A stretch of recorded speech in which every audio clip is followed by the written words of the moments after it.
என்னோட டார்லிங் குஷ்பு, என்னோட இன்னொரு டார்லிங் விஜய் ஆண்டனி, சுந்தர் சார், எல்லோருக்கும் வணக்கம்.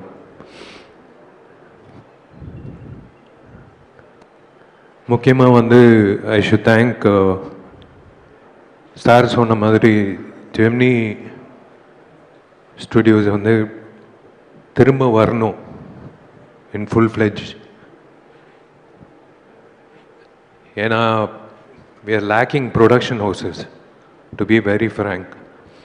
உங்களை மாதிரி வந்து ஃபுல் ஃப்ளெஜ்டாக வந்து ஒரு டைரக்டருக்கு வந்து அந்த க்ரியேட்டிவ் ப்ரெசன்ஸ் கொடுக்கறது வந்து is something great. Hi DD. Hi hi sir, நீங்கள் பேசுங்க. அந்த சோஃபாக்கு வேறு ரீசன் இருக்கு, நீங்கள் வாடகை பேசுங்க. சாரி டிஸ்டர்ப் பண்ணியிருந்தா. ஒரு இன்சிடென்ட் சொல்கிறேன்.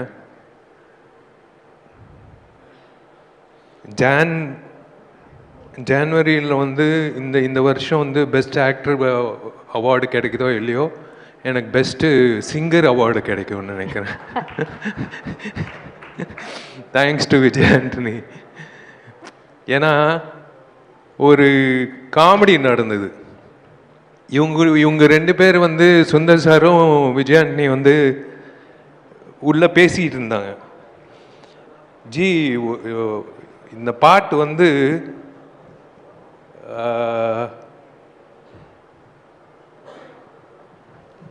ஒரு சிங்கர் பாடணும், அந்த சிங்கர் வந்து வித்தியாசமாக இருக்கணும்,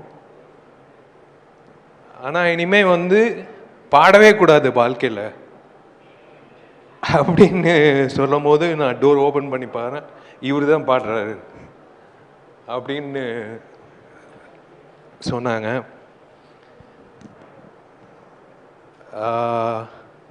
விஷால் சார், இந்த கதை சொல்லுமா அவங்க ரெண்டு பேரையும் மேலே கூப்பிட்டுலாமா? நீங்க என்ன நினைக்கிறீங்க? Why don't we sit down and have a chat about this? Please வாங்க.